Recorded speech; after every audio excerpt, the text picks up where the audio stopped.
Hi everyone. Today we're going to be talking about transitional words, phrases, and sentences. We use these in our writing to connect paragraphs and ideas.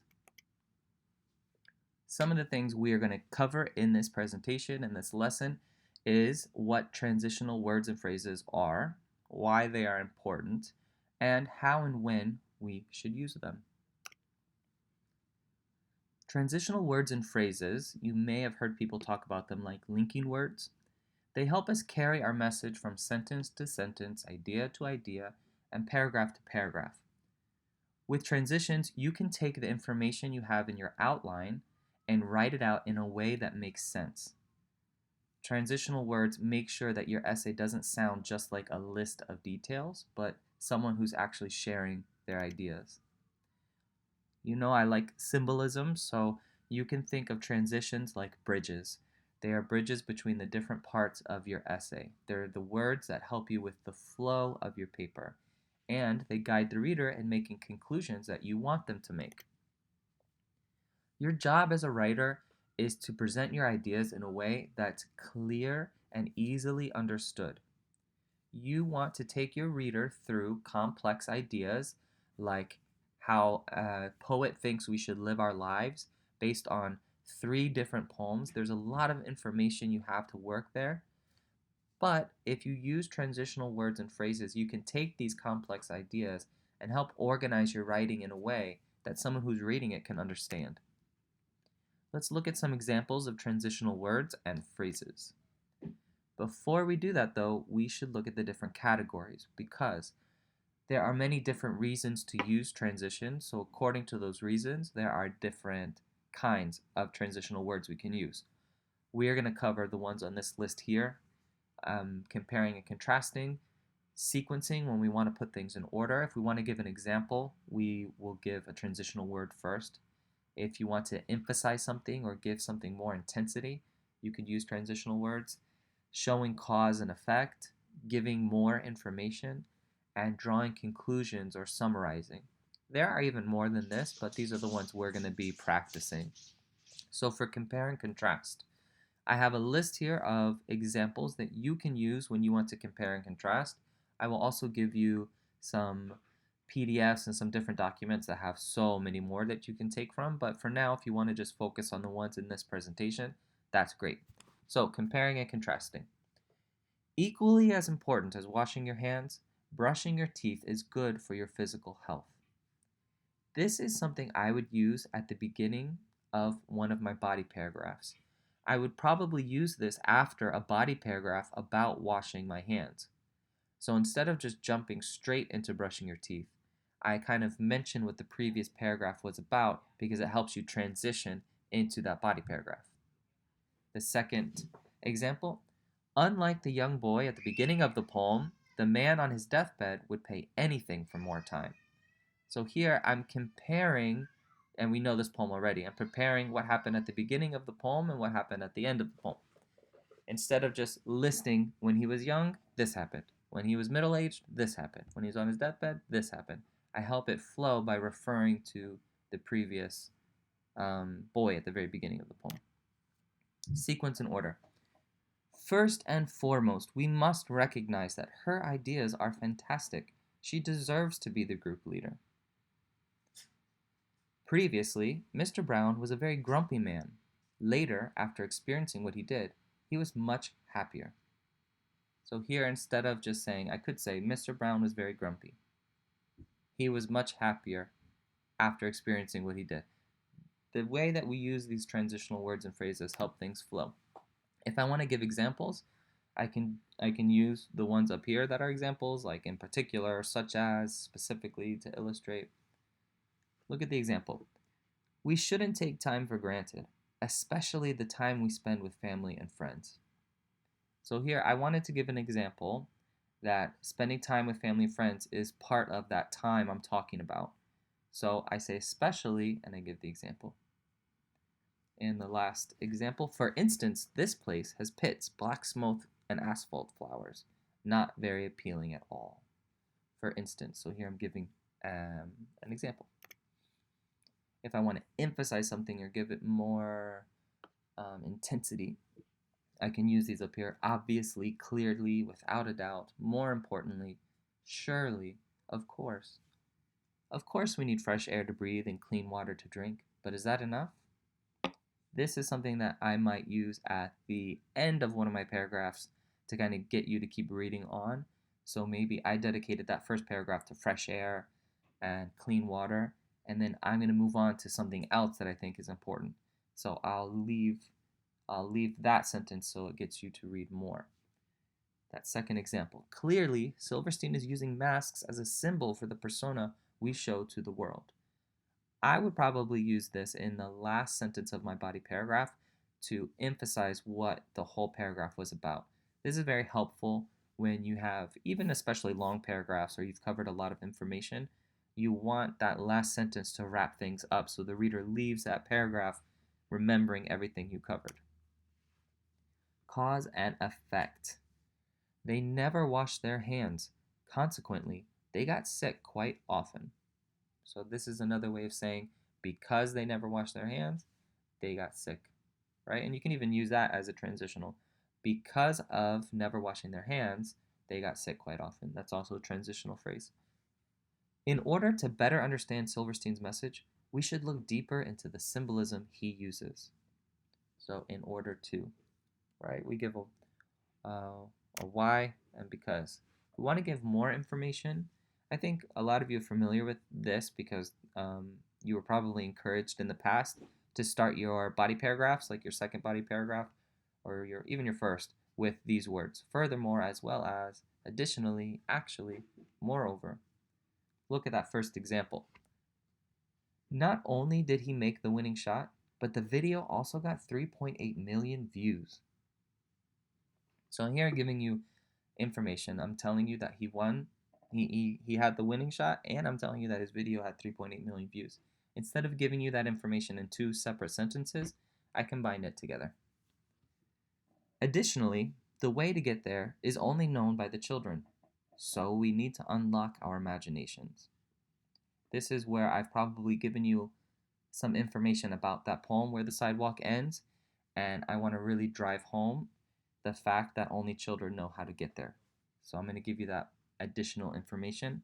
Instead of just saying the only way to get there, I'm going to add on to what I'm saying by saying additionally. Drawing conclusions and summarizing. This is something you'll find at the end of your poem, probably in the concluding paragraph, but also it could fit sometimes in a body paragraph. In the end, it is how we treat other people that truly matters. Given these points, it is clear to see that as we get older, we value time more. So you can easily see how this fits at the end of those body paragraphs. So we see that transitional words and phrases can create powerful links between your ideas and can help your reader understand your paper's logic. But let's see this actually put into practice in an entire body paragraph. Hopefully that will give us a sense of why these are so important. Let's look at an example without transitional words or phrases, and then we'll add them and compare both of them. We know this slide from a previous lesson. We have our outline on the left, and we have the paragraph on the right. So we've taken the details, the topic sentence, supporting evidence, explanation, and connection, and we've written the paragraph next to it. Now, I've purposely written this one without transitional phrases. Let's see what it sounds like. Cheerleading should be considered a sport because of the high level of athletic skill required. Professional cheerleaders perform impressive stunts. They can do tumbling back handsprings and launch each other into the air while spinning and flipping. These movements push the physical limits of the body. A person has to be in shape and have top-notch endurance in order to make it look as effortless as they do. The same can be said of sports like diving or fencing. Cheerleading should be added to the list. Tim Williams, head cheer coach at ABC University, said, "Many of those who participate in this sport spend as much, if not more, time working out than the team players they often cheer for. Cheerleaders are not secondary to the team they are cheering for. They are like another team performing at the same time. They are prepared and dedicated. Athletic skill is a key ingredient in any sport. Cheerleading is no different. We can already see that it kind of sounds like someone is just reading sentences from the outline, right? It's just, I can just go from here to here, from here to here. I've just actually just copied and pasted these things, and it just sounds like an outline. It doesn't flow in the way that a person who is speaking would sound, right? So let's add the transitional phrases and see the difference. First and foremost, cheerleading should be considered a sport because of the high level of athletic skill required. Just like Olympic gymnasts, professional cheerleaders perform impressive stunts, including tumbling, back handsprings, and launching each other into the air while spinning and flipping. These movements push the physical limits of the body. To do well in this activity, a person has to be in shape and have top-notch endurance in order to make it look as effortless as they do. Because the same can be said of sports like diving or fencing, cheerleading can definitely be added to the list. In fact, the head cheer coach at ABC University, Tim Williams, said, "Many of those who participate in this sport spend as much, if not more, time working out than the team players they often cheer for." So while it may seem like cheerleaders are secondary to the team they are cheering for, in actuality, they are like another team performing at the same time because of the preparation and dedication necessary. Athletic skill is a key ingredient in any sport. In the end, cheerleading is no different. Can you see the difference here? I want to point out that some transitional phrases are our own creation. They're phrases that we use to go from one idea to another. You can't find this one on a list of transitional phrases, but it definitely is one. We can see that this new and improved paragraph flows much better. It feels organized. You can follow the writer's argument. You even know what is very important. See, definitely, in actuality, in the end, they're kind of stressing these are the things that we should pay attention to. I'm giving examples. And even just the simple use of in fact, I'm already telling you. So I said the same can be said of sports like diving. Cheerleading can be added to the list. In fact, so it means that what I'm about to tell you backs up what I just said. So we're about to read a quote by this cheer coach. And now, before reading the quote, I understand that I'm reading the quote because it's going to prove what I just said. Now, be careful not to go overboard with transitions. Use just enough of them. So, my advice is before you use one or just throw a random one into your writing, make sure you actually understand what it means and how it's used. If you use too many transitional phrases, it's going to sound unnatural, and maybe your readers will feel like you don't give them enough credit to make the connection, so you have to make every single connection for them. I've read papers before, even in Spain with my students who are learning English in my advanced classes. They would just throw in all these transitional phrases, and I'd have to say, listen, this doesn't make sense right here. You don't need one right there. But just wanted to give you that little kind of thing to watch out for. But in the end, that being said, it's always best to give too much and have your teachers kind of pull you back a little bit than it is to not give enough and have the teachers try to request you to put some in, right? So don't be scared to use them if they're a little overboard or if they're not used correctly. We're going to let you know. Remember, these are all rough drafts. This is not final papers just yet. Here is our next steps. This is going to be your graded assignment for this lesson. You're going to go back to your introduction and your first body paragraph. Remember, we didn't want you to turn them in officially. That way you can still edit them. You're going to go back to the introduction and the first body paragraph, and you're going to add in transitional words and phrases. We want you to put them in bold and color them purple like you see right here.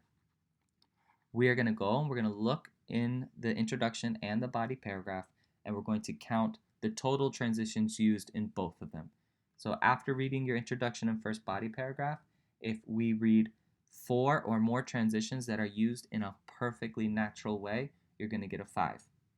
If you use 4 transitions correctly, you get a 4, and then it goes on so on. You use 3, level 3, 2, level 2, 1, level 1. And remember, they must be used correctly, and they must flow and make sense. You can't just throw them in there. They have to fit in a certain way. So make sure you go back and look at the different reasons we use transitions and what transitions we use for those different reasons.